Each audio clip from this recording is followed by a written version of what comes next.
বলিউডের অন্যতম আইকনিক সিনেমাগুলোর একটি থ্রি ইডিয়টস। জনপ্রিয় এই সিনেমার সিকোয়েন্স আসছে এমন খবর শোনা যাচ্ছিল বহুদিন ধরেই। তবে এবার পাওয়া গেল নতুন এক খবর, যা নিয়ে দর্শকের মাঝে দেখা গেছে ব্যাপক উচ্ছ্বাস। আমির খান অভিনীত এই কালজয়ী সিনেমার দ্বিতীয় কিস্তির নাম হতে যাচ্ছে ফোর ইডিয়টস। আর ছবির নাম অনুযায়ী এবার পুরো তিন বন্ধুর সঙ্গে যুক্ত হতে যাচ্ছে বলিউডের আরও একজন প্রথম সারির জনপ্রিয় তারকা। বলিউডের সংবাদ মাধ্যম পিঙ্কভিলার এক প্রতিবেদন অনুযায়ী এই মুহূর্তের ছবি চিত্রনাট্য লেখার কাজ চলছে, সঙ্গে খোঁজা হচ্ছে 4 নম্বর ইডিয়টস চরিত্রকেও। ছবির নাম অনুযায়ী র্যাঞ্চাজ্য রাজু ও ফারহানদের সঙ্গে যোগ হবে নতুন এক নাম, যদিও সেটি এখন চূড়ান্ত হয়নি। তবে এটি শোনা যাচ্ছে বলিউডের একজন প্রথম সারির জনপ্রিয় তারকা থাকতে পারে চতুর্থ ইডিয়টস হিসেবে। খবরটি পেতেই দর্শকদের অনেকে সামাজিক মাধ্যমে বিভিন্ন অভিনেতাদের নাম বলছেন।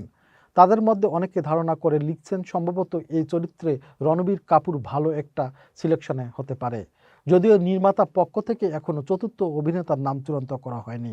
থ্রি ইডিয়টসের সিকুয়েলসের মূল তিন অভিনেতা আমির খান আর মাধবন এবং সালমান যোশী তাদের পুরনো চরিত্রেই ফিরছেন।